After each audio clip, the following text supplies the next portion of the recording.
एक छोटे से गांव में सत्या नाम का एक लड़का रहता था।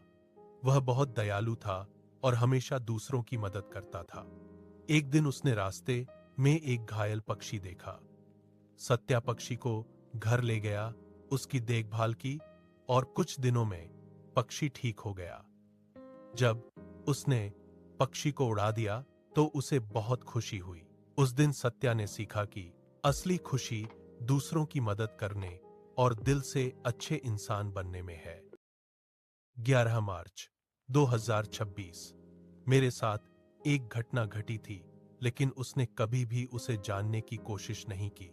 मैंने उसे कई बार समझाने की कोशिश की, लेकिन उसने कभी भी मेरे लिए 5 मिनट का समय निकालकर मेरी बात सुनने की इच्छा नहीं की। मैं क्या कहना चाहता हूं, यह जानने की भी कोशिश नहीं की। उसकी एक छोटी सी जिद की वजह से आज मैं 5-6 दिन से उनसे बात नहीं कर रहा हूं। मैं रूठ गया हूं। अगर वे सच में मुझे समझते तो जरूर मुझे जोन करते, पूछते मैं क्यों जोन नहीं कर रहा, क्या हुआ है, क्यों ऐसा कर रहा हूं। लेकिन वे यह नहीं समझे। उसकी एक गलती की वजह से मैंने जो सुबह पार्ट टाइम काम करता था वो भी खो दिया। सत्या, ज्योति और उनका छोटा सा बेटा। सत्या और ज्योति एक ही घर में साथ रहते हैं। शादी को कुछ साल हो गए हैं और उनकी दुनिया में एक छोटा सा प्यारा बेटा भी है। जब उनका बेटा हंसता है तो सत्या और ज्योति दोनों की दुनिया रोशन हो जाती है। लेकिन कभी कभी छोटी छोटी बातों पर ज्योति सत्या से नाराज हो जाती है।